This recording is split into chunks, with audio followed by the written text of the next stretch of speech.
More than 140 people have been arrested so far. Democracy Now! Will continue to be there, this daily grassroots global news hour. We send a shout out to the media at the camp, to Native media all over. It's so important that your voices are broadcast, that you capture what's happening on the ground as well. And we demand that the corporate media also come here and broadcast the voices of those who are on the front lines of democracy. Democracy Now! Is about movements. It's movements that make history. Thank you for being here, for talking to us. Thank you.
You are here to protect.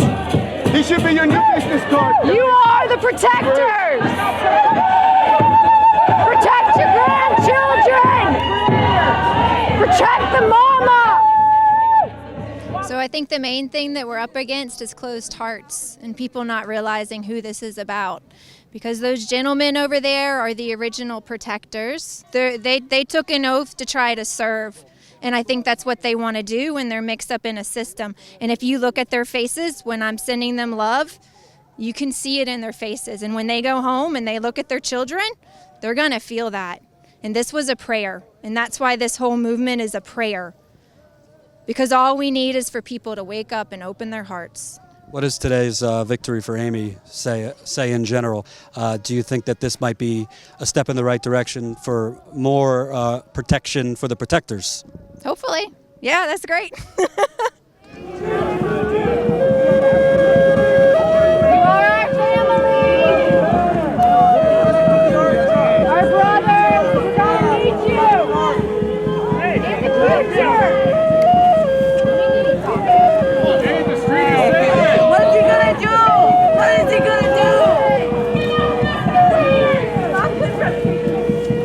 Came out here to show support for these people in court.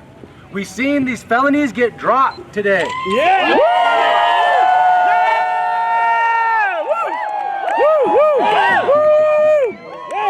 What about Byron? I get you back again.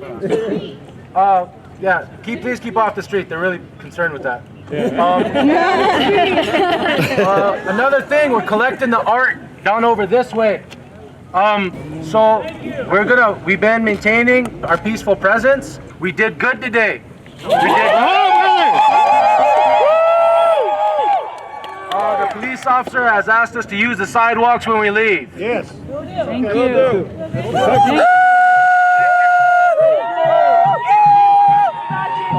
We pray for you.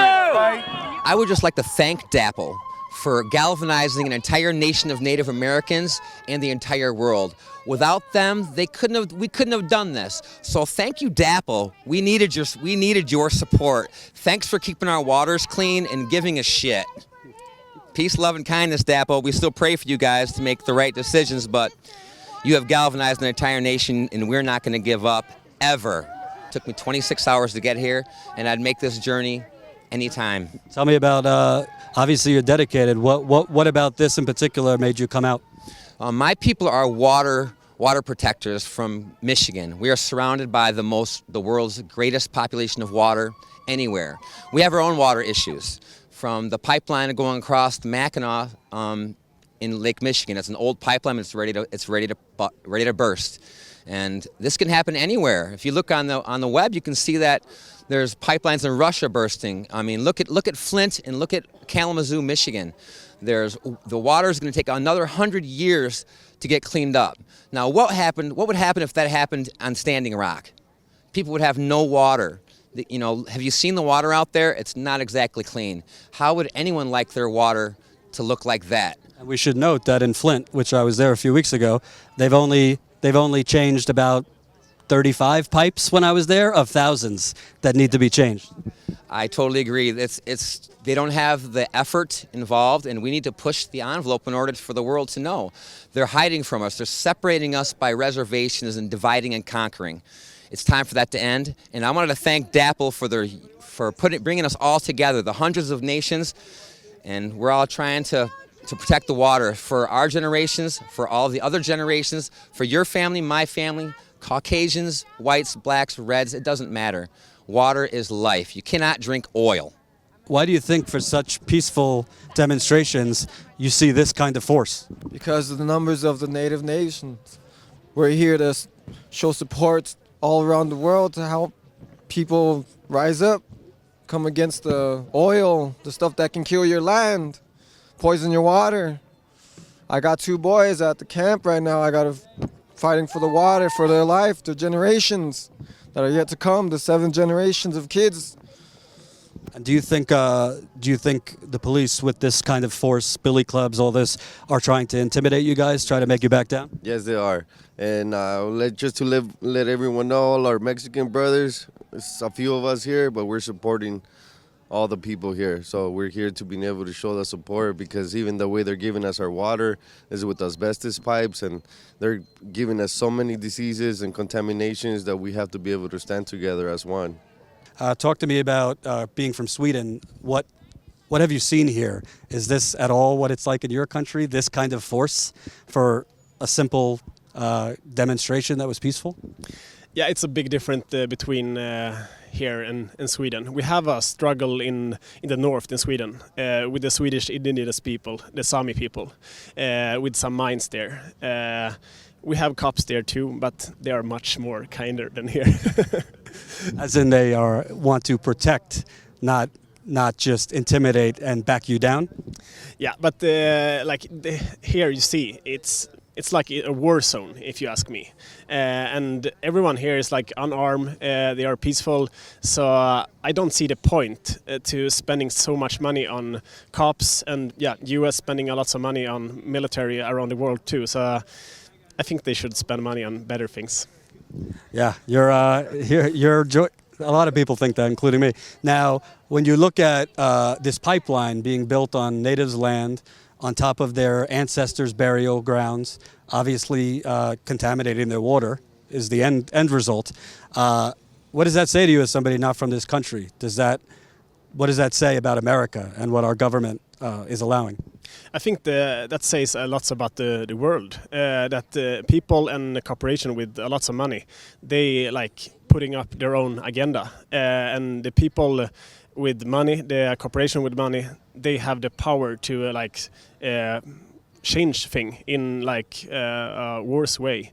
So that's a big problem, and that the people with money have the force to doing things like that. And when I talk with people here, like living in Bismarck, lots of people are against this pipeline. But when you're reading about this thing in the media, it seems like most of the people here in Bismarck are for the pipeline. You were praying out here. You were saying that there's other protectors in there that are fighting charges. Can you tell me about that? Well, one of our fellow sisters, we were inaugurated into the grassroots AIM. We were given the blessing by the elders to go ahead and start the 7th generation of AIM, and us young people have... What's AIM? American Indian Movement. We were given the blessing by our elders a couple days ago to take over as the 7th generation. Okay, her court was at 2:30, and I'm not sure if she's still in there. I just want to be here to make sure, it should be done by 3 o'clock maybe. And that's what a lot of people are seeing when they watch video and hear things. People getting arrested just for being at a demonstration, unarmed, not doing anything. We're here to pray. We're here to pray, and that's what I stand in the front lines. I stand every single time. I bring my prayers. I bring my shawl. I bring my sage. I remind these people that we're here to pray. We're not here to agitate. We're not here to cause problems. And when I see that, I make sure I remind them that's what we're here for, to remind our brothers and sisters we're here to pray. We're not here to cause problems. We're here to protect the water. We're here to protect this earth, the flowers, the animals, the plants, the dirt, that they'll never be touched by oil, that they will always be here, that for our grandchildren, our great-grandchildren, and their great-grandchildren. What does it say to you when demonstration after demonstration, you guys are here with signs, things to bang on, no weapons, and you have what looks like a militarized police presence? It's sad. It's very sad that we have to be oppressed that way as Native Americans, as not just as Native Americans, Indigenous people, and other cultures that are here. I pray for them. I pray for them. I don't hold any judgment or harsh feelings. You know, they do have families too, and I can understand. I can see it in their eyes. I saw a couple of the guys today to the drum beat. Just their head was moving, their feet were moving. They can feel it. They can feel that they don't belong here also. But we also understand that everybody, you know, they're doing their job, and that's what we also remind the police, that we're here. We pray for them also. We pray. We know the struggles that they're going through, standing against us when they know they're on the wrong side.